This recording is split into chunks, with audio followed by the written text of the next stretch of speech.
nabaga nti nze bane bwenfa tewali ajja wano mulambo gwange sikuntwala mu kyakyo ekigundi kyebikunvumirayo sisomye nga ndiki nze bwendi sisoma mu kyaki newabeerawo kyogamba tebakutwalanga mu kyaki waka bakusabire waka Jafari ajja asabe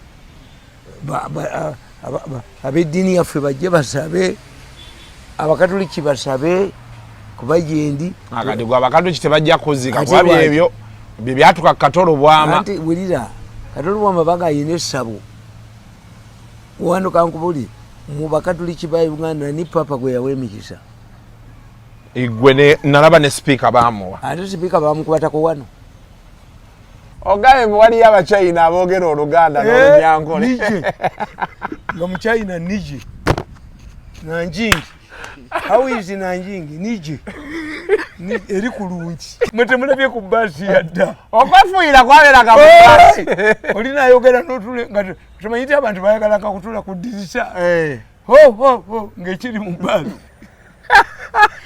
malaya yagamba omusajja ti why buli kaseera mugisimule wegigulire sabbuuni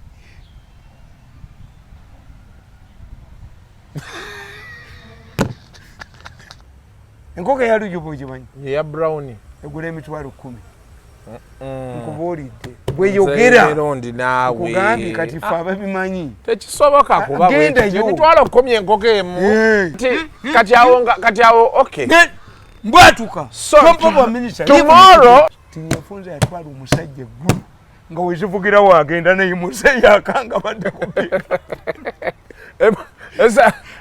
emundu wevugira wagenda wamutwala nti ati wagambye siriyo ku front kati kazivuge ng'oli awo masibe ekimirundi is a nuclear bomb ng'omutemiva yagala bamuku afuwa omukka kino kivudde ku bbi kwennyini bamufulumya kati ekisigalidde kunya omutamiivu afuuwe mu kirabo naga nti waliwo 2,000 kitabu bamuyitanga 3,000 kati olwo yasalako 2,000 2,000 osanga layini ng'ekomeeri ate gwe ekikuleese tekatunula naye anti jjajja era bwegamba afudde yafudde ki era akisidenti nga bwe wagamba oyengadda ku bbali noga naye nensitegwe bazibye ne badduka bagenze najo n'obujozi bwabwe n'ennyuma zaabwe mukwate mufune abatamiivu banywa omwenge omuganda bawaluke mu buveera anti ko kaagala kujja kulaleka mu confronting endi kagenda nga katosobadde enagisi tekajja kudda mukakuba enagisi basoma gwe nze ndimbwa onapita ye yagenda nga ndiga bagoba bugobi nze emyaka 10 ninga mbwa ndisimba lumye nonuma abakone numa ki sigenze eyo bannanyini nsi bazitutte edda bano bannanyini nsi abambala kalubindi baleka naye tayina ogambye bajja mukwata batya bacwi bavi omulabe bwadduka owawubosi omulabe bwadduka n'obujozi bwe naye babbe yange batuuka ku lodi buloka ng'embuzi bazambasiza enkubiro embuzi bwe zirengera zinne waazo abasekere mugayimirira yabuukamu yabba embuzi yange bwe bali buno obulingira bikajje buyekawolo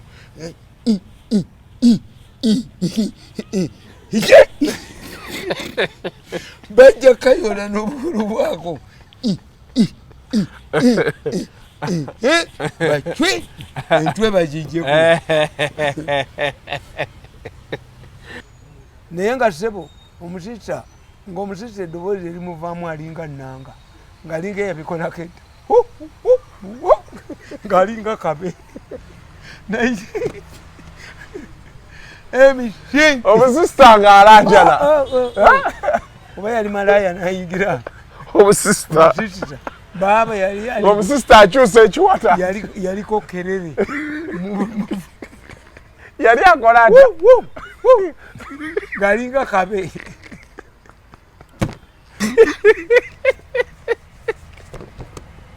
Azayiro yaine ngozi. Zizaweka. Kati kampumule mirembe.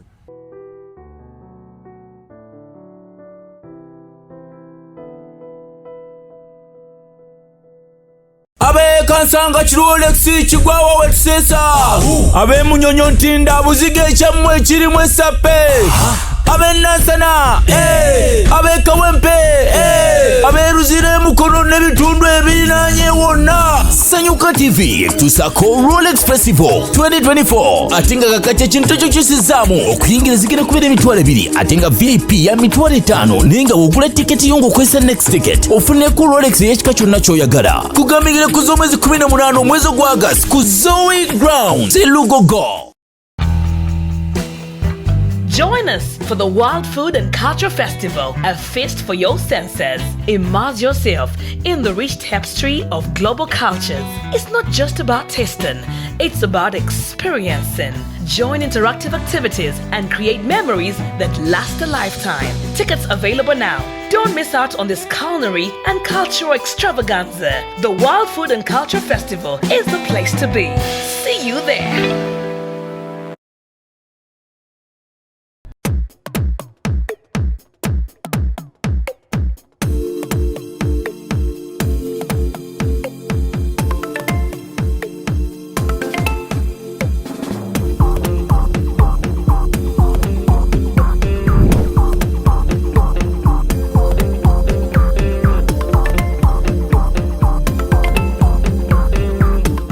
Advantage ya technology over advantage ya media in the new age,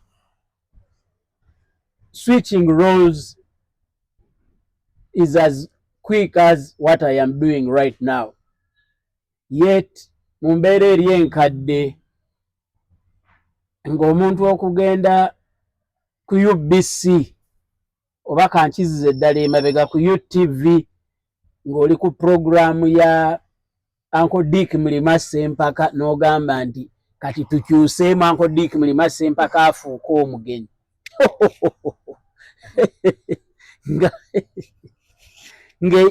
Ne president yeetaaga okusooka okukimanya oba n'ogenda ku NBS essaawa eno n'ogamba nti Simon Kagwanjala kati gwedde eno nze nzire eno. My good friend King Kalisa will have to first sign it off. Naye olwaleero tuli mu mbeera ya kiyongobero nga Kasuku Media nga Kasuku Live oluvannyuma lw'okuviibwako omukukunavu, not by saying but in action. Omukukunavu Tamale Mirundi atuvuddeko, abadde omusajja ow'ebyafaayo. He had a very good sense of humor.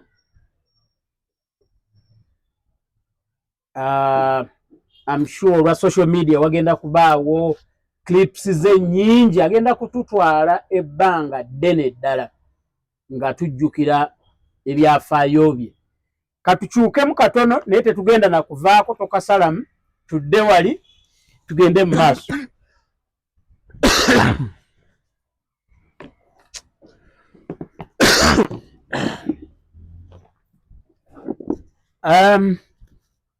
Man, I regard him, Nganze, not only as a political analyst, a political critic, yadde tabadde wa makerere nga waliwo gaayo mwayogera ennyo politics, makerere bamuyita Professor Ndebesa. Tabadde professor naye nze I can arguably refer to Mzee Tamale Mirundi as a political scholar and a historian, kuba abadde omusajja akozesa ennyo history okuggusa ensonga ye. Kitalo nnyo era kulwa muganda wange Kasuku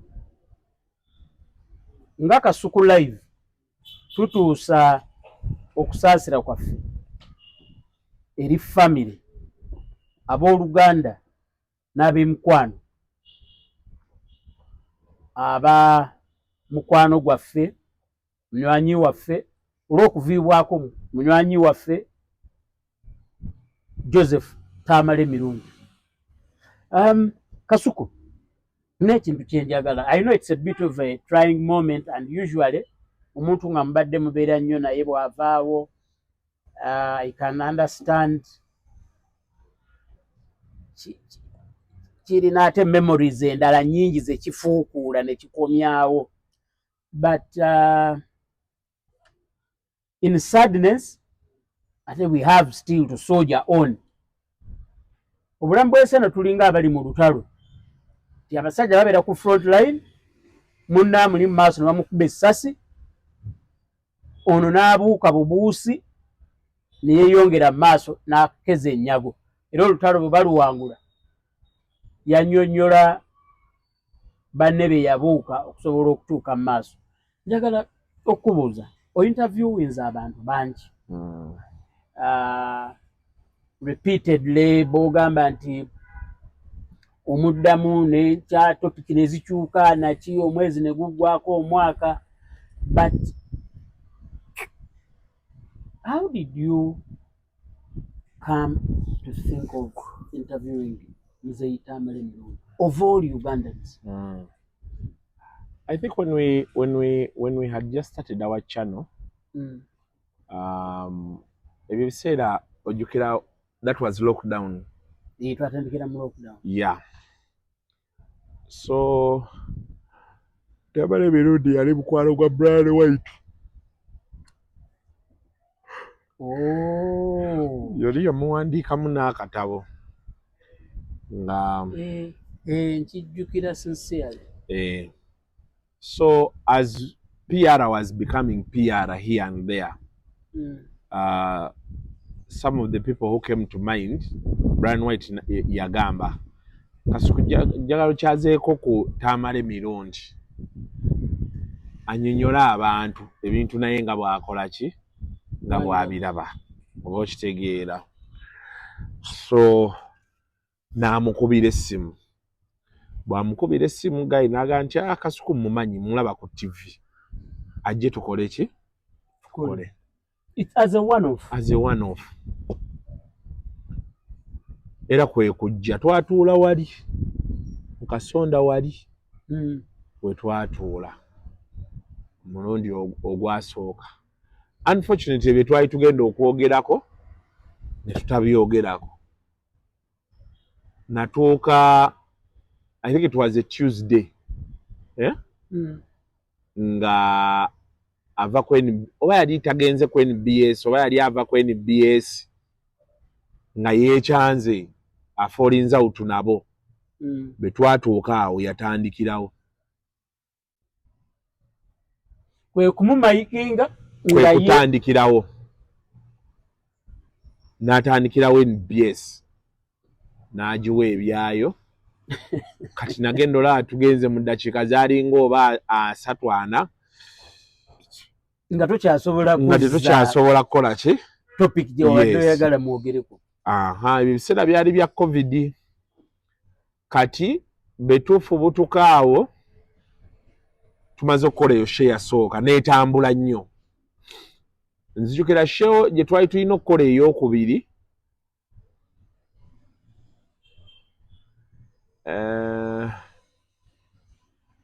Gashumba yali ategese live. Ojjukira live Gashumba gye yategeka nga oba yaliko ne basponsor ng'eriko ne basponsor yali Facebook live bagenda kumuleeta n'atalabika. He didn't show up.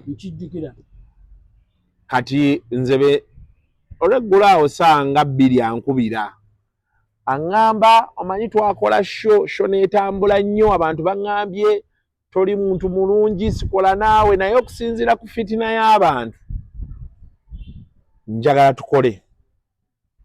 Of course I know byayogera in relation to that flopped show and everything. I didn't know I was part of that discussion at the time.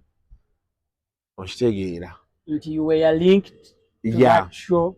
Eyo show kati ye mu kwogera yali alaga nti baali bankuba okuba nali nkoze naye kati nga bansaabye naye nga teyagamba mbu bwe yagenda n'atunula mu bibbo bye baali balidde ssente za ministry bamuleete balage nti they are, you know, they have him. Be bamulowooleza n'ebisigadde kati somehow erinnya lyange bwe lyajjamu ye mu kunnyonnyola I don't know, I've never, because after that discussion we never talked about it again. I chose not to move into certain wars at the time. So nangamba nti kati n'enkya jangu tukole ki? Tukole. Awo twatandikira ko kati jjukira awo yali ndowooza ku Top Radio naye avuddeyo nga ne NBS akoze eki? Kati nga anoonya ekintu ekimusparinga further because tamanya emirundi ne abadde akola n'abantu abasinga abadde ayagala eddoboozi ly'okubeera nti liwulirwa. He felt he had something to say to the people. Yes, to the people. So that is how we began. Netukola. But waliwo ka clip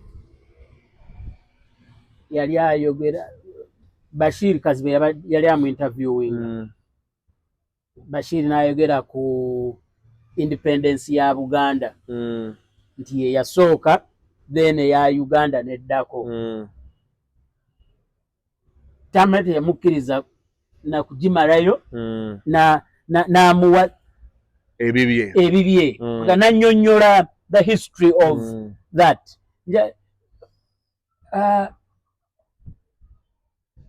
You've been waliwo gundi lwe yafukamirako Muyanga Lutaaya kubaka clip ako wakalaba yalina kye yali ayogera Muyanga Lutaaya n'afukamira mugamba nkwegayiridde toyogera ku bintu ebyo nkwegayiridde. Muyanga Lutaaya musajja mukulu n'afukamira ku ttaka. But you've been one person who has held him, for lack of a better word, who has held him in check. How have you managed to do it? Abantu abasinga, he's had run-ins almost with all the people who have been interviewing him. Njakugamba kujjukiza, I think yakolako ne Kagwanjala once or twice. Naye era naye they had an on-air run-in. Not nga run-in that is physical, but in a straight away he comes out and challenges the host. It has not been the case with you. Was it chemistry? Was it you who knew how to massage his ego and get the best out of him? What was it? Kati nze ekisooka eventually what I realized eventually mirundi yaŋŋambanga nnyo nti I see the young me in you. Ye nga kulabanga bwe nali emyaka gyo nali nga neeyisanga ggwe kye yali ŋŋamba ennyo. Kati ekyokulala mirundi yali atulaba ku sipaaka ng'alaba nange sigenda kuba ne mmotoka ye n'essimu ye yennyini bwe wagirabanga yabeerangako ne gundi ng'ebeera mu Dembe FM. Really? 90.4 years. So ndowooza for starters yali angoberedde okumala ebbanga kubanza awo we twatandikira okukola yaŋŋambanga nnyo nti ebintu by'okola bye nakolanga era ddala nga ndi myaka gyegyo nga nvuma ntu nga sigenda nga sikola okitege, you know those things. Then kati ndowooza yagenda okujja nga amanyi nti ono nyinza omutandika ate naye n'antandika ne twetwala. But then also nagezaako nnyo muwa space kubanze be nalinganga njagala okumugamba ekintu nagambanga mutabani we nemugamba nti olaba bino ebintu bya politics ennyo kuba waliwo time akati we kakyakira ennyo awo nga ebintu bya politics bino ennyo biraba muzeeyi mugambe tukendeezemu tubeere a bit soft. N'ayogera naye.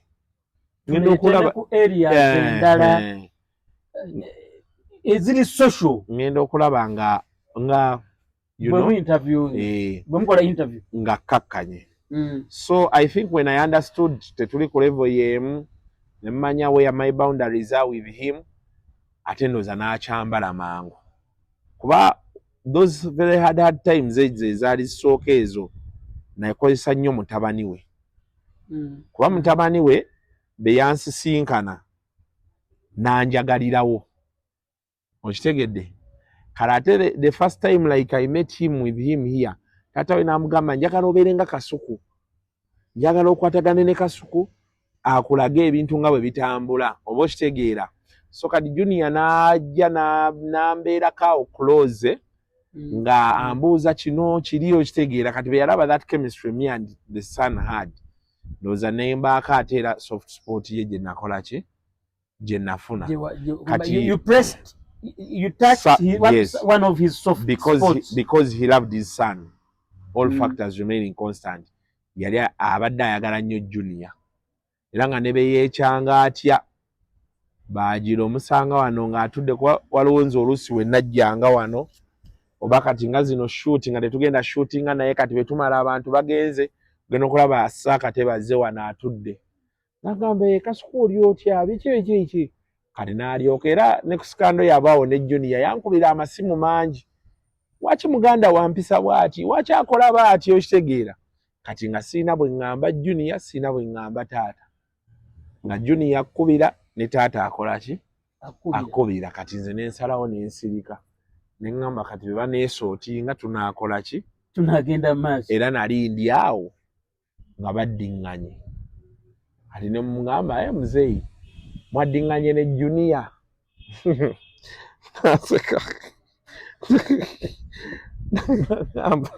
Teyakuwaawo sitoora awo ng'eri eyo oyo mutabani wange.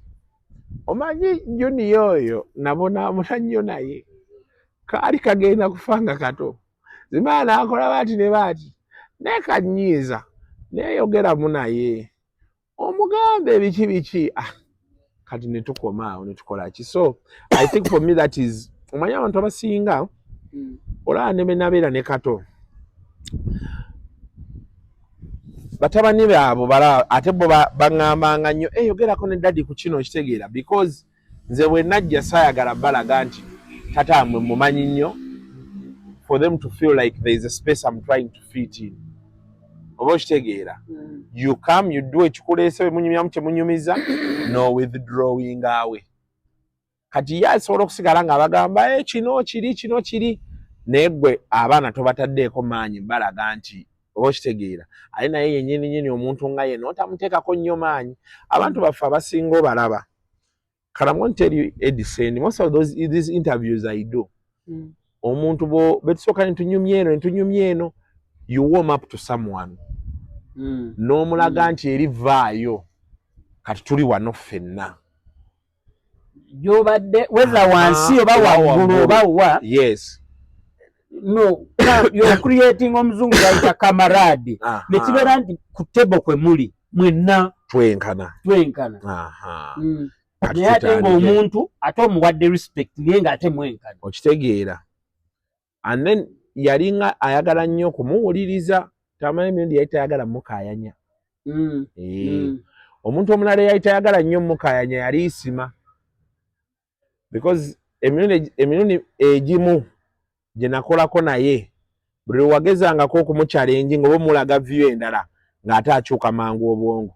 Nagamba kati ate ogenda olaba bw'akitegeera abeera defeated mu interview vibe n'esigala nga tekola ki? Nga teri kyekimu. Kati nga you withdraw n'omuleka mu kiki ky'ayagala avugira omwo. But not once, not twice.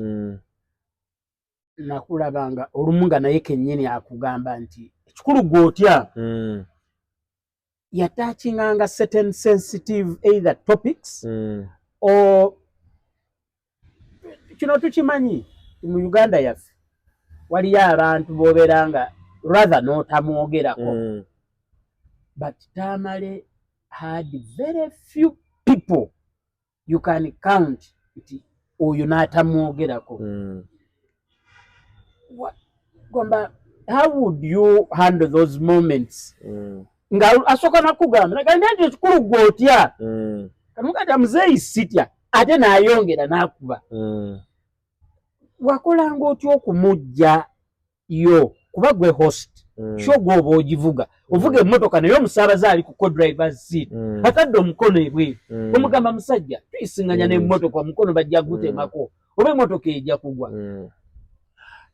na twabeerangawo wano kati n'omunyonnyola n'omugamba muzeeyi ekintu direction gy'okivugiramu abasajja tebatukime tebasobola nze embeera njogedde ye nga ye akiseera kati okutuusa omugamba nti omanyi kati nange ndi ku bunke. In fact I think the turning point for him okubeera nga akkakkana namalako wiiki 3 nga sijja omugamba muzeeyi sigenda kwegoba n'abasajja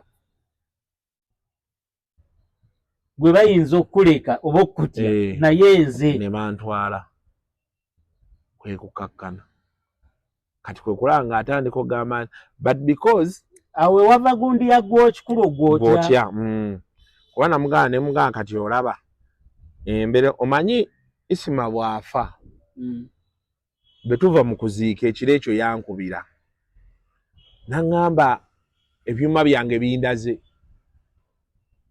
nze naawe batunoonya kaso beera mwegendereza nga naye atidde kyamanyi kye yali ayogera kye yali ategeeza nga naye atidde omuntu nga tamala okugamba nti beera mwegendereza omanyiri abanga akugamba nti genda ewa jjajja ofune woosima ekinnya mu ttaka obeere omwo. That was kati ebyo ebiseera those were the hardest times awo because when himself akubira natunudde ebyuma byange ebya miso kati nze jjukira awo naguma nankubira Sunday ku Monday nankubira ku Tuesday ku Lwokusatu twagenda okujja ng'ate akyusiza statement kati ngamba omusajja ono kati tugenda kati ng'ate ye yabivuddeko dda. He's moved on. Yagamba ekijja kikole ki kijje oba okitegeera kyeggamba. So kati it was those instances ezimu we namunnyonnyola ne mugamba tulina okukkakkana.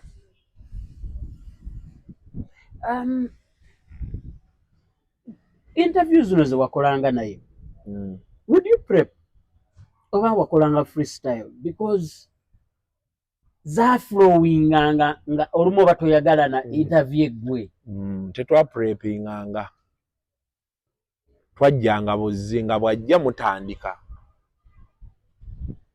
mood jajjiddemu ne direction ne kyayagala okwogerako. Gwe ng'obiwandiika wano nti ngenda mubuuza ku kino ne kino ne kino naye ye bw'abazze nga mutandikirawo kati tamanyi ndi adde ayina ekintu ye bw'ajja nga kino kyazze okwogerako ne bw'okola otya osobola omubuuza nti waaye katwala bya Mongu nga yazze kwogera ku genosale ne bw'okola otya era afuna ky'obuuza bw'akiconnectinga ku ye kyayagala okitegera kyeggamba. So he was mageri ga Mukasa bwe yali abanja Tafu B nga ne bw'omubuuza nti bakoze oluguudo lw'Egindi bayononese mangu kyaba nti bayinza okuba nga tebasasula balinganga bola Tafu B n'amuleetamu. So he was and you know kati nze because natuukanga interviews za olaba waliwo ekintu abantu kye bataamanya. Nayogera n'omukyala wa wano Esther nali ndekeddeawo okukola ne muzeeyi mirundi nga amasimu gasussa agankubirwa. Omukyala oyo n'aŋŋamba obulamu bwa mirundi buli mu bintu ebyo. Bw'onoolekerawo okukola naye zi interview biki agenda kufa. That was his life. Yeah, and I think he didn't do it for money. He did it for passion. He was an angry man. And he needed somewhere to yali munyiivu, vet out yes, his anger from. and he needed to make sure abaamunyiiza they get it, bakitegeere nti munyiivu. On a lighter note, yayogeranga nnyo ku bwima bye ebya miso, n'ayogera ku bibbo bye, n'agamba yali n'abasajja be. Abo lumu nzijukira story gye yanyumya nti omusajja oba yali bodyguard we oba yajjabuzi nti yali azze ng'ayagala kumutta. Yakutwalako okonoolaba ku bibbo bye. Naye yaŋŋamba ebibbo bye bya okay, nagendako keewuwe ewaka ezana yalinawo olubugo lwawo n'amafumu. Ebyo bya bulijjo tegeera amafumu n'embugo emirundi egisinga omuntu ne mu nnyimbe bwe babanga omuntu asika bye bamuwa bamusiba bamwambaza olubugo ne bamuwa n'effumu. Kyolina olubugo lwali wansi, I think it's for I don't know which animal. Terwali luno olubugo lyali ddiba. Yes, lyali ddiba. Nengendayo we nenda n'emmotoka ya taata we ey'omuzimu gwa taata we Benzi. Era abagenda Benzi yaliyo. Benzi gyeri era abanagenda ezzana mu lumbe. Benzi bagenda girabako gyeri. Era n'agindaga. So kati bino ebirala I don't know, but he used to quote them kuba yali yaŋŋamba ayagala njangu tukutwaleko mu kyalo. Actually I think early this year yagendako mu kyalo oba yali agenzera maama we. Kati nankubira naŋŋamba kasuku ku Sunday ngenda njagala tugende ffenna olabe ebintu byange bye nkugamba. Nankubira ku Sunday emirundi ngenda nga sikwata n'oyo driver we nankubira. Nengamba this guy was this serious, kati ngenda kuva wano paka eyo kulaba bintu be bandiirayo oba okitegeera. So that was him. Yalinga abinyumya naye nga ebisinga saabirabako. Emirundi mingi and this is public knowledge. Tamale yayogeranga nnyo ku kintu kya State House. And he was very bitter over the loss of that job, that prestigious job. It's one of the most prestigious jobs in the State House or in the world, anywhere. Presidential press secretary bera muntu wa maanyi. Omikwetinga ku presidential principal private personal secretary. Naye, did you ever get a chance to know what he missed most in that job? I'm sure whether off camera, if you don't mind, or on camera. But benayogeranga naye off camera. I think he used to love traveling. So because for him, his time, I think his earlier years mu State House, tebamuteekako nnyo pressure. So he was this guy yalinga abantu bamukubira bayambye n'abayamba n'afunayo byafunye, but the fact that he was close to the president alina leverage yafunangawo. Kati yaŋŋambanga nga bwe batambula oba yafunanga 10 pa DM. Kati ng'agendayo ne yeebeerereyo mu bibye n'anyumirwa okitegeera.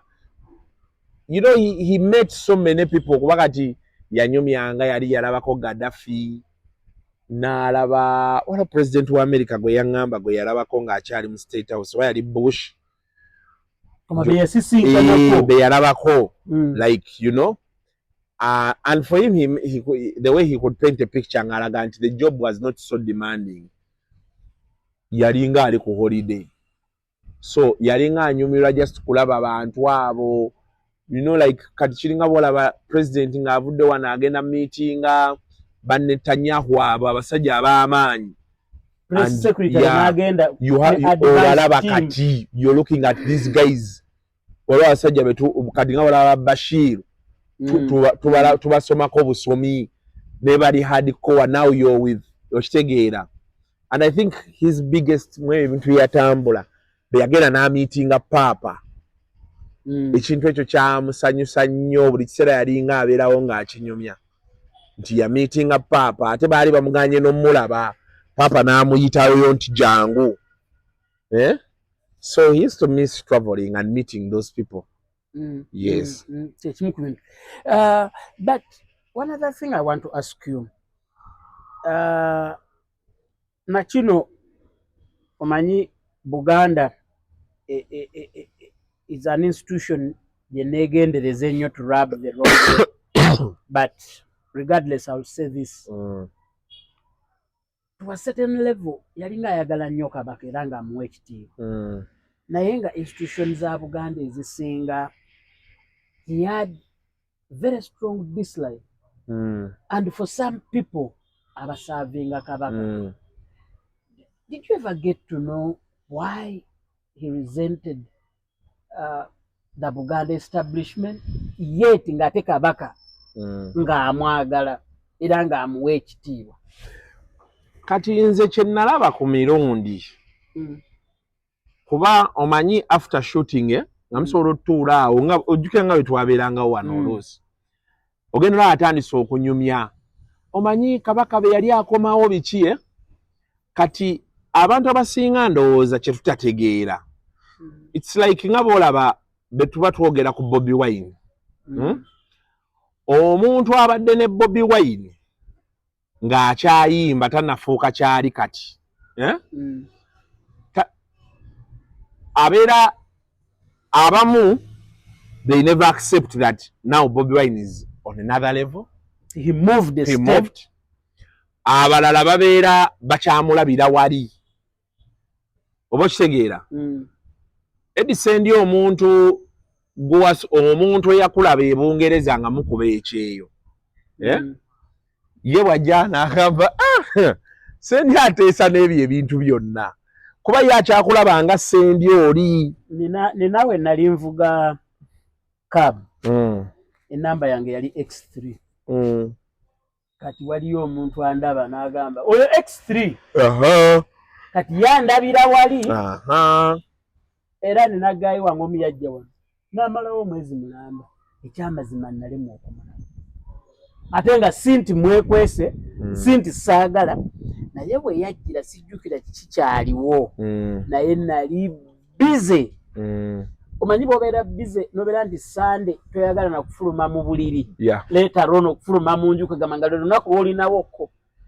kati ne Sande wandigaye nti kale ku Sande mulabe gayi yatuuka kuddayo nga twogedde ku simu emirundi ebiri kati olumu buli muntu alinako wava n'abaako wakola ki wadda so naye Kabaka ono systems bwe zaaterera emmengo no bino bye baateekawo protocol Kabaka tomalaga musinkana naki kati could it have rubbed him the wrong way? Kati mirundi nze kye nategeerako kyali kimu because abo abantu bonna yabalaba nga batandika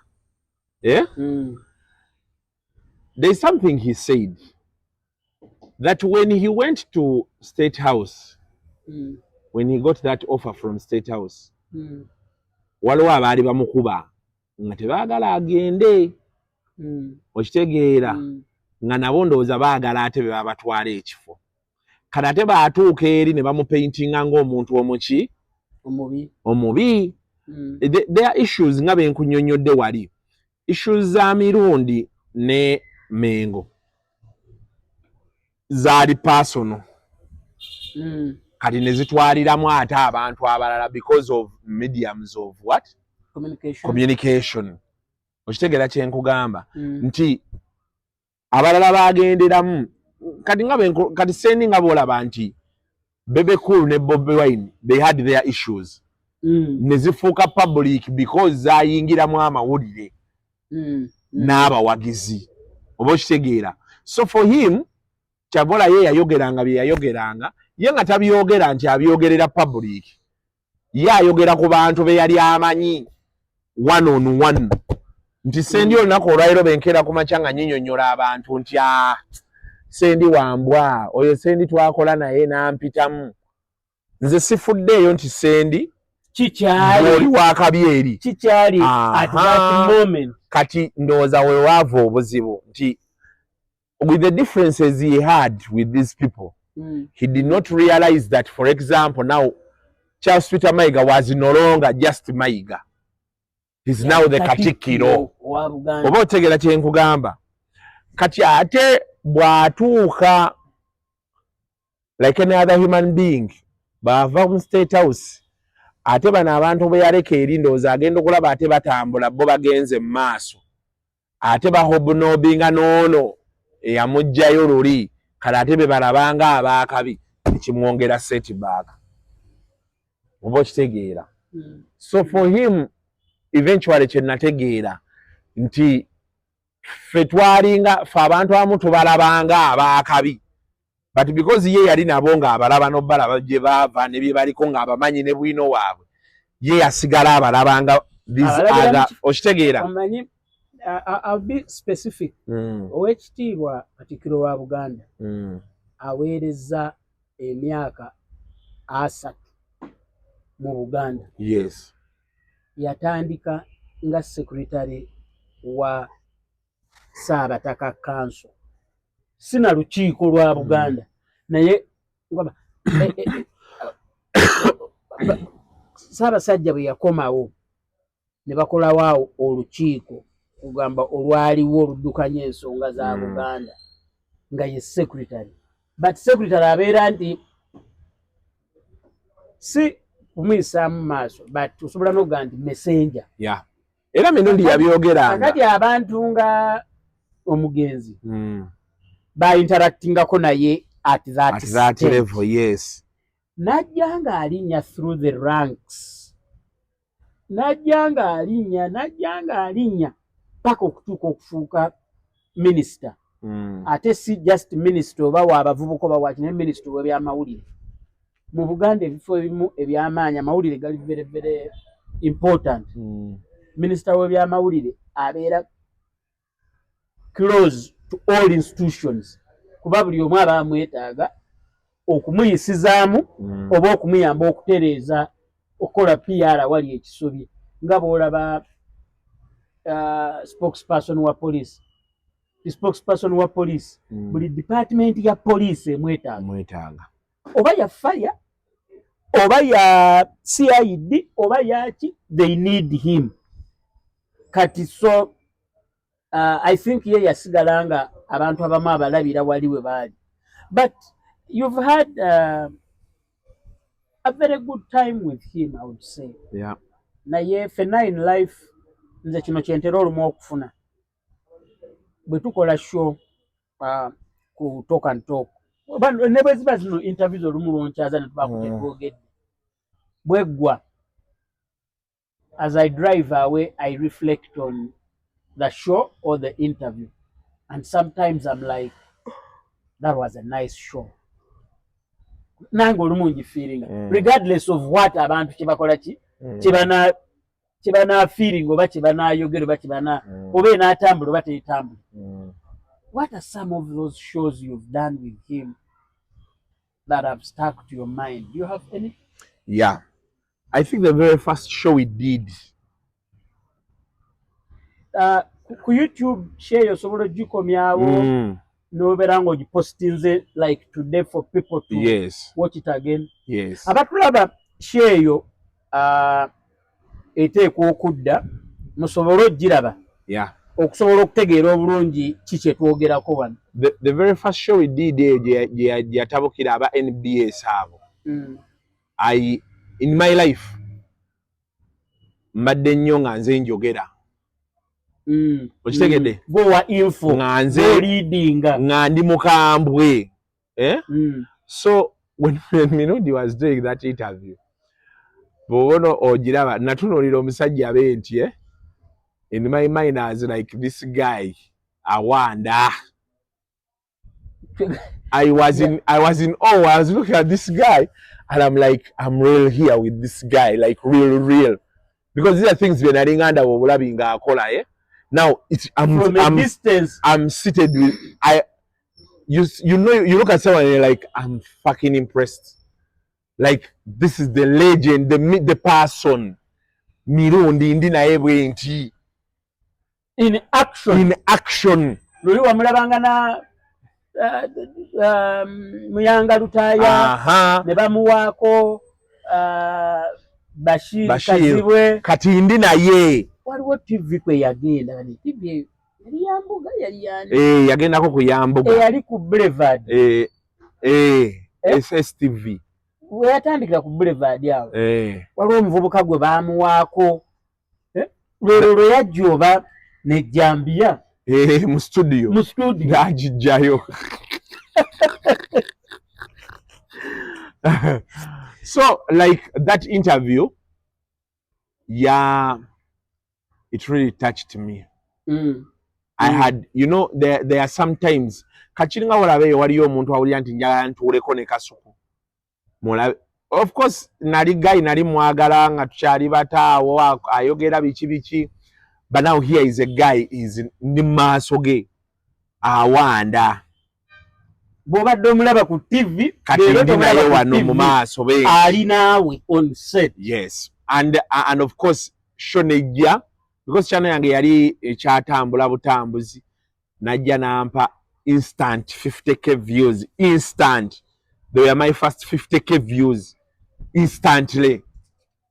Ntikwe kugiteekayo netandika okudduka nzijukira najita ssaawa zaalinga oba 9 ogw'emisana awo naye sinaba nakuyiga bino nti arithmetics olina okutabwa oti time beti okitegeera nagiteekayo buteesi interview bw'onooba ogirabye twali bino bibuumu tetubimanyi kugamba nga buli kimu tuyiiya kiyiiye yali ya simu njereere ng'eri awo yali yawanda nenzirayo nali nekkusa mwoyo kati tuba tuddayo ne mugana naye gwe omanyi nti tuva ku interviewinga mirundi omanyi nti tubadde netamale mirundi kati ate lengera wayitawo ndowooza oba ennaku nga mmeka nankubira. He's this guy abadde nga akubira omutima gwo essimu yo nga tamale bejja ku ssimu yo omutima gwo gusooka ne gwekangamu mugamba kubanga ate ne 1 point yali akutandikirawo avaako n'akugamba naye kye nali nsinga omwagalako nti ye bwe yalinga akoze naawe interview tasobola kugamba nti withdraw the interview yali tasobola kuba wali abantu bangi akola interview ate nagamba kino kijjeemu ate kino kijjeemu oba abamu n'asaba yonna ogi pulling it down yali tasobola nga kyaba akugambye akigambye ojjukira interview gye twakola eya Kabaka yaŋŋamba kuba namugamba ne mugamba manyi muzeeyi tukoleyo akantu nga twetonda naŋŋamba Kasuku omanyiira banga abo bakuyitiriddeko nnyo todda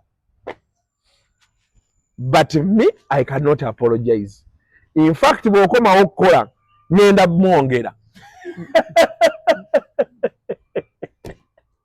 yakugandi bw'obaba bakuyitiriddeko todda ate nagandi ate bw'okomawo okukola ngenda mwongera kati awo nenteeka mu junior era interview yaddako twagikola nga junior atudde wali naŋŋamba abasajjawo mbaceekingemu nevuga tekyetaaga omaye gwe kati otya kati bayinza kukola ki oba okitegeera but then eventually ate when he made sense out of it n'akinnyonnyola ate abantu bonna bonna abaali beekyanze ate bulemu ne bagizza ku kamunye ku ono bwino era ebifaananyi tebyaddamu kujja oba otegeera kyenkunyonnyola. So that was him. So your best interview that has kept stuck to your mind? Yes, was that one. First interview. Zino endala interviews oziraba nno nja kusesaayo ekintu. Tulina interview ezimu ze tubadde nga tukola nga sheggwa nga tutegedde mirundi kyakugambye. I can say olumu he was too philosophical. Yes. If I'm to use that word. Kati nga kind of olina okuddamu ogirabe. Era waliwo interview ezimu ze twakolanga kati nga nnyonnyola kati for purposes of abatulaba n'omugamba ne kati naga nti kyembadde nkugamba obedda kye kino kati nga boddayo n'olaba interview n'olyokotegeera nti obedda kino kyagamba kati abaali tebamutegeerera baagambanga nti aba atamidde. But that is the way he used to explain his things. And then another thing kye namulabako yalinamu trait yo when a man is down you don't step on him. Waliwo ebintu bingi ebyabangawo n'omugaa nti nekale muzeeyi kino ekintu wakyogerako naye fuula atakiwulidde. He never used to chest thump. Nti nabagamba oyo kitegeera. Yeah. Abantu ab'amaanyi abasinga oba abeekakasa kye boogera oba abayogera nga genuine kyogera genuinely without bias teba chest thumping. But he is going to come off as a very controversial man because of his statements. What, besides the vibe that you used to have with him and the big contribution in terms of subscribers and views that is brought to the channel? Actually, wafiiridde to date the most watched views on my channel, videos on my channel zonna zibadde zize. Bw'ogendayo n'onoonya videos nga 10 zibasinze okulaba omusanvu zize. Popular bw'ogenda wali videos Kasuku live n'onyiga popular n'onyiga akantu ako nakayiga ennaku ezo kansanyusa nnyo. Bw'ogenda ku wano sort by most viewed. Ogenda kulaba wano esooka yiyo Tamale Mirundi speaks out on NBS, Tamale Mirundi and Sun, kati n'olyoka ojja wano kati era olaba Mirundi Katoro Bwama Mirundi. In the top 10 videos z'olina at least the 5 are his. Alinamu 5. Yes. Ate tewaliwo muntu mulala alinamu. Yes. Ezisigadde ziri random. Yes.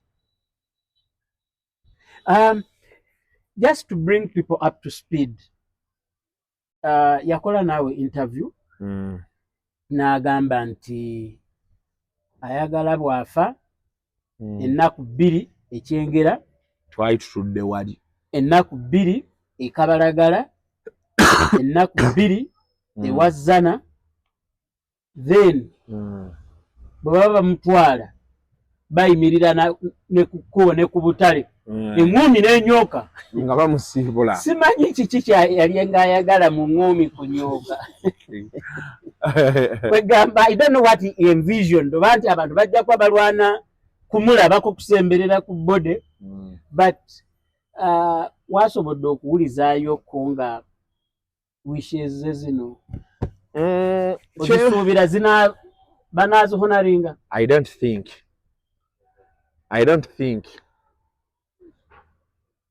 nze taata wange there is something nina ekintu kyendi mu kutya singa tunaagendamu eyo direction. Omanyi adde alina family za mirundi 2 eno n'eno, kati awe wayinza ova okusika omuguwa awo. Family y'abajjuni eyinza okwagala ekintu ekyo okubaawo, ate family ye yezzana n'etakyagala. Netayagala kuhonaringa wishes ze. Andi yagaana okukaaba naye atayagala abantu banywa walagi, ayagala abantu banywa Nairo.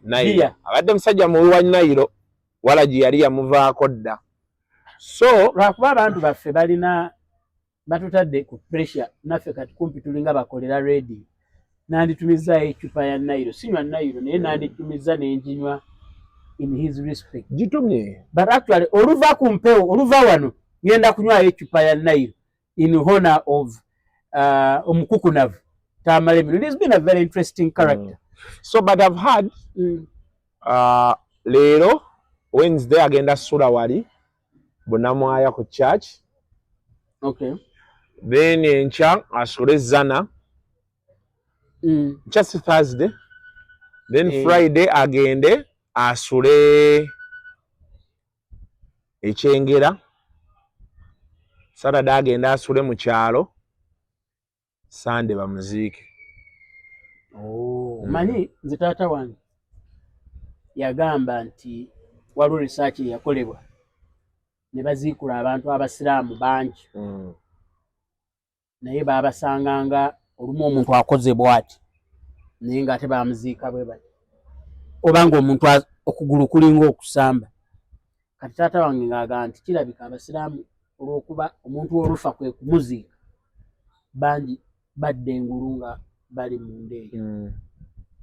Kati taata n'agamba bwe nfanga nina okubeerawo okumala ennaku 7. Era nze taata wange olumbeere lwamala ennaku 7 in respect of ekintu ekyo nga yeewala kiri research eri eyakolebwa ne basanga abantu ng'oli agize bw'atyo akuba kugamba alowooza nti oba waali ayinza okukuba n'asobola okuvaayo oba abantu ne bawulira. So family nandigisabye respecting wishes nga tumaliriza bantu ki b'oyinza okugamba nti he had a soft spot for abali mu limelight? Nze nga nze mu kuteebereza okwange I think he had a soft spot for the first lady, Honorable Minister of Education. Nti ye muntu gwe saawulirako ng'ayogeddeko ekintu kyonna ekikyamu oba eva yagangayo nnyo anti yagambanga nti the things that were so close to the president's heart, the wife and the children. Era agamba nti ye baaga nti baleeta fabricated tapes mu meeting, baagamba mbu zajja mbu ziri fabricated ng'avuma mukyala w'omukulu. Awo ndowooza omukyala omukulu we yadrawingira line n'agamba kino tekijja kukola ki. Yes, but he had utmost respect for the first lady. Bayagambanga nti president ebintu bye yali amanyi bye yali ayagala ku mutima mukyala we first n'abaana naddala abawala be nti abaagala. Yes. Era ng'agamba nti because of that kyali nga kizibu nnyo owangola olutalo singa oba olwana na mukyala. Any woman that the president yaawo tasobola kukikkiriza nti omusajja n'omukazi basobola okuba nti they are involved in a fight, omusajja n'awangula omukazi. Like he has that soft spot for, you know. Bantu ki abalala through interactions about the public life. I think he had a soft spot for Spice Diana. Nga yagala nnyo akayimba ke bagikoona. Yalinga amwogerako nnyo. I think baali beemanyi ng'amanyi ne maama we kuba waliwo period eyajjaawo nga, you know. Era naye twalinamu issues nabaawo yajja n'aŋŋamba waayi nawulidde kawala kange mukali bubi. Ne mugamba kawala Spice Diana. Nawulidde Spice Diana omuli bubi. Ne mugamba waayi Spice Diana alina ensonga ze yakoze awo. Nammwe abavubuka nadda ku birala. Mu politics and the people you know. Be yalinako soft spot. Oba gwoyinza oga nti gundi oyo yayinga amwagala. Yali ayagala Amongo. Anita Amongo. Speaker. Kuba yaŋŋamba Anita Amongo alina omwana we gwe yalabirira edda baali beemanyi from way back. Yali amwagala. Waliwo omuntu omulala gwe yayogerangako gwe yali ayagala Amelia. Yali ayagala Amelia kyambadde. Waliwo omukyala oba bamuyita Nassali. I think she was a PS. Yaliko permanent secretary of education, I think. Oyo. Yalinga naye amwogerako. Then there is a man gwe yayogerangako ennyo gwe yali respecting abaali bamuyita batya? Kakande. Kati waliwo omwami bamuyita Yunusu Kakande. Yunusu Kakande oyo. Atali Yunusu Kakande PS. Kakande is a journalist. Kakande I think he uyu works with New Vision. uyu Kakande no nasomako naye. Yeah. Yali yakarita yalinga ennaku ezo mu Yes. New Vision. Tumanyiganye. Yes. Tumanyiganye. Yali nga amwogerako nnyo. And then I think another person mirundi gwe yali ayagala ennyo wadde yali amukuba nnyo. I think he had very good memories with her. Yali Nambooze. Because away from the interviews nga bemudde eno nga ayina emboozi ze yanyumyanga ne Nambooze balina bwe babeererako ku haso bonna emyaka egirekutta awamu. And he used to rate Nambooze highly ng'agamba omukazi oyo mukazi mugezi nnyo. Era wano ku byampuuga yaŋŋamba nanga olaba atagendagenda n'empuuga ku bantu be bonna ye Nambooze. Kuba Nambooze embala gy'abalamu ebyobufuzi eri waggulu nnyo. Abo bonna abali naye tebamutegeera. And true Nambooze didn't go. Okitegeera. Yes. Kati oyo gaayo oyo. I think is the only guy gwe nalaba gwe yanyumyanga nnyo twatuulanga wano ng'amunyumyako nnyo. Ani Kakande. Kakande was a photojournalist of the New Vision. And tusobola okuga nti old timer. I think baakolako ko bonna. Time ng'ono anoonya amawulire nga Kakande photojournalist. Yeah. Ate then also I think bwe yagenda mu State House. Kakando yonoza yali ku political desk ey'amawulire kati nga yagenda okuba ebifaananyi mu State House ndoza ne beeyongera ate okumeetinga. He used to talk highly of him. Kakande ne I think kati mu current politicians yali otafiire. Oh really? He had a soft spot for him. I think they were friends. But I think one thing also kyenamuyigako yakigamba nnyo Junior namugamba don't inherit my battles. Saagala owalane bantu olw'okuba mbakola ki mbawalana. Era yamugambanga nnyo go carve out your own way ensonyi facing ebibyo. Because mirundi at some point yatuuka nga he's a defeated man. Really? Yes. I think ebimu ku bintu ebyasinga omumenya nga benkunyonyodde nti baava mu State House ate bano bannambooze bampuuga baani ate bo nga bakyayambuka. Okitegeera. They have money, they cut deals like he used to say and all those things. Kati n'abeera dejected. That is why he came off as someone who is a bit bitter. Yeah, because in my discussions with him, omanyi yayitayogera nnyo ku bino ebyo byabo be yavumanga. Simanyi kibi nga bemumala interview wano nga mudda mu byammwe. He was a student of life nga akunnyonnyola. My last talk with him twatuula wali. Interview limasembi nga tumaze.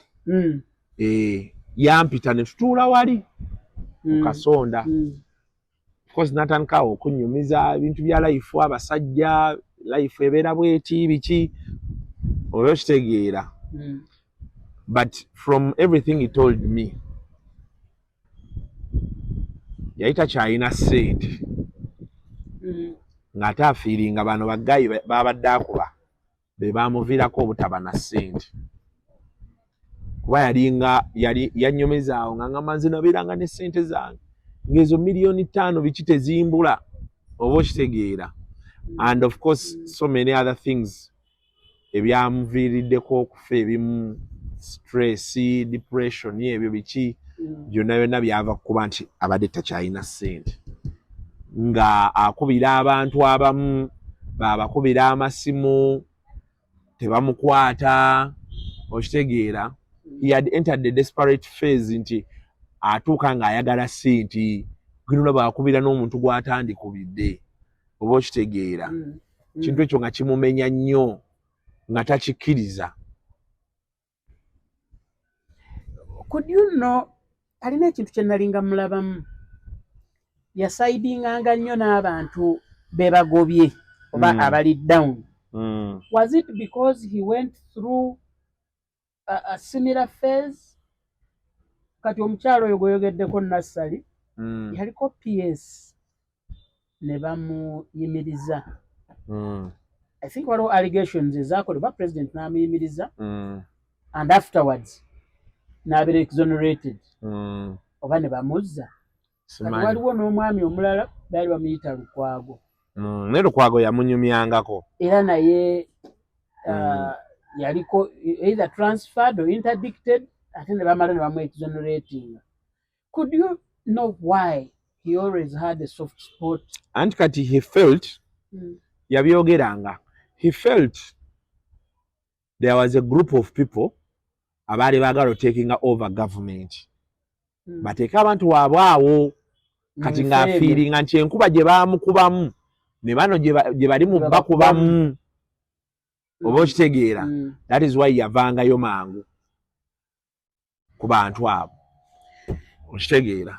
Nga tumaliriza my last question abantu njagala kumanya, when was the last time you interviewed him? I think it was like 3 weeks ago. 3 weeks ago. It was a Wednesday. I think it was that weekend at Wakave Zanzibar. Yeah. That was the last interview we did. Era betwamala nanziza wali ne tutuulamu ne tunyumyamu one on one. Abadde alina his personal issues. Ezibadde zimusumbuwa ng'omusajja nga si bino ebyaki ebitali mu public ebitali bya politics bino. But of course nga byonna agamba ebizibu byabiyina because baamulemesa omulimu katakyafuna ssente. So we sat down there nannyonnyolamu abakazi beeyisa batya biki, you know those things, abaana family biki, so many things. Temwatuuka kwogerako mu bimu ku bye mujjukirako ne lighter note. Nzijukira akantu ka a big bummed woman. Pots ezo ndowooza abantu tujja bakolerayo nja kusaba producer atusalireyo ku clips ezo tukoleyo show in memory of Tamale emirundi ng'erina just those clips. But I think for me, if someone asked me,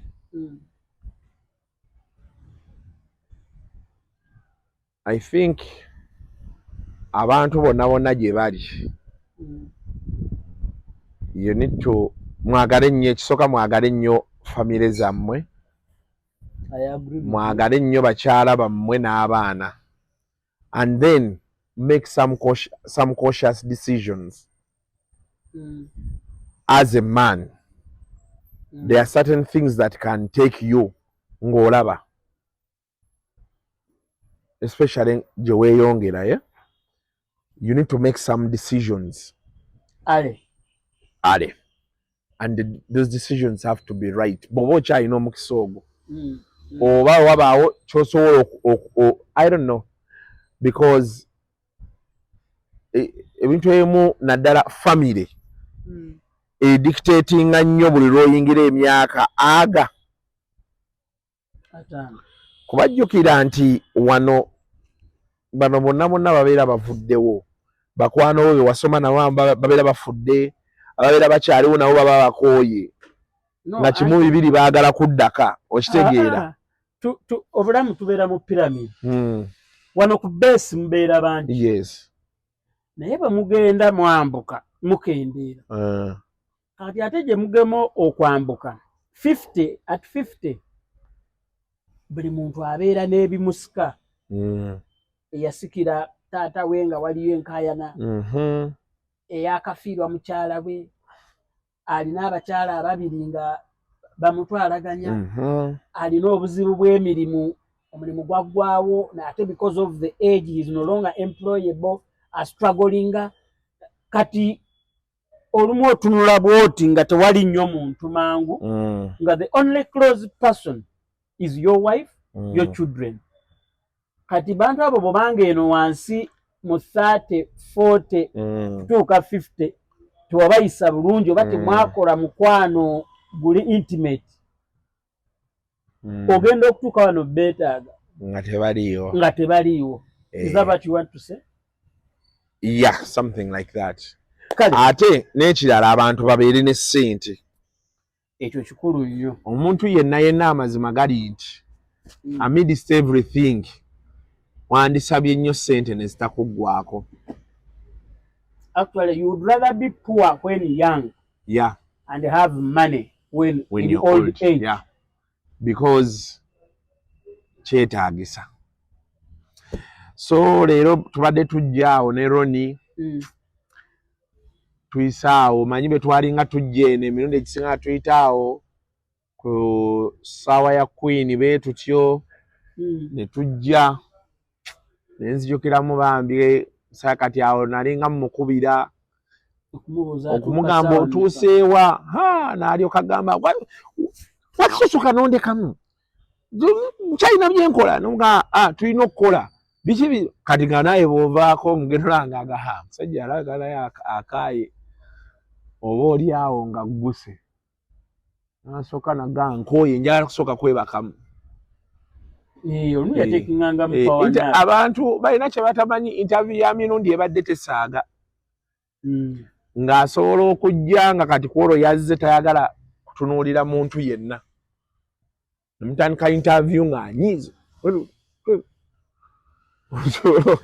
osobola okujja nakwolwo teziriiko nemulyokamu waliwo wano 10 we kyatwala ayina bwe yatwala abantu wano 10 nga twakatandika shooting ebyo ebiseera olw'abavubuka babaali balaba mupiira n'alyoka batwala 10 wano kwegamba obadde olina okubeera nga oba olusadde alina ebintu byakola ate ng'oluusi ayinza okufuutuka mu mmotoka awo ng'ali mu mmondo y'amazina naga nkuziniremukko n'asooka n'abaziniramu wano. Kungu yataddeyo clips zaabwe nga bazina ziringa 8 butereevu.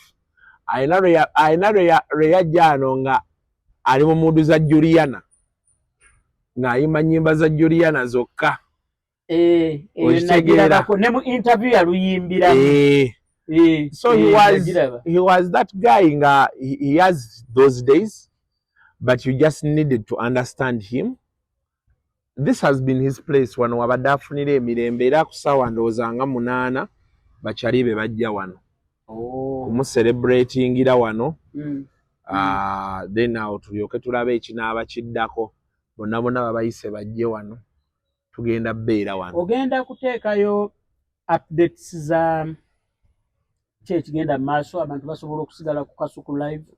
Mbadde nkyagala naye manyi soose ne nkola interview ne Zubeida awo nga twogera bulungi naye bwe ntuuse ku bitaala awo ebyo ebyawo wano Kabuusu amaanyi ne ganzigwamu. Mbadde nsaba okolereyo abantu ne bwe ziba dakiika 5 ng'oba wabuwe update njagala ekyokulabirako n'ogamba saawa bweziti tuli mu kifo bwekiti bode eri wano era okusinziira ku nteekateeka bw'enaava wano ejja kuba edda wano.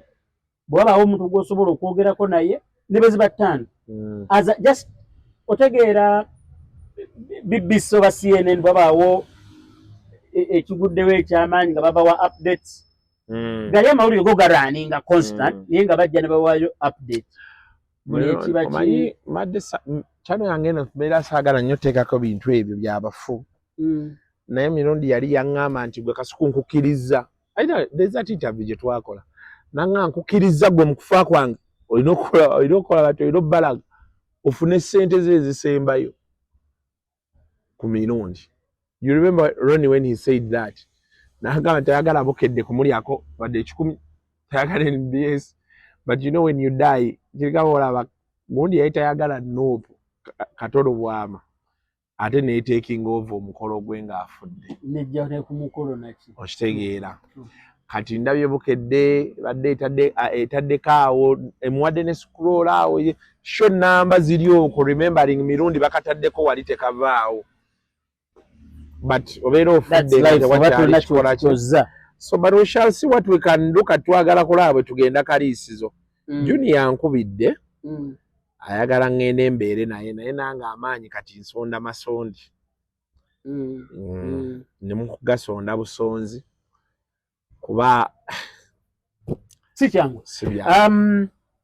Kasuku live njagala kubeebaza okubeera nti mubaddeko ene badde specifically ya kujjukira omugenzi Tamale Mirungi. Musigale ku Kasuku live tugenda kukola shows ez'enjawulo nyingi, tujja kuingaginga abantu bangi abazze nga balina nga basisinkana omugenzi twogereko nabo tusobole okufuna an in-depth analysis from them of how they understood the man he has been. Edward Sendige manya gange, God bless you, akume.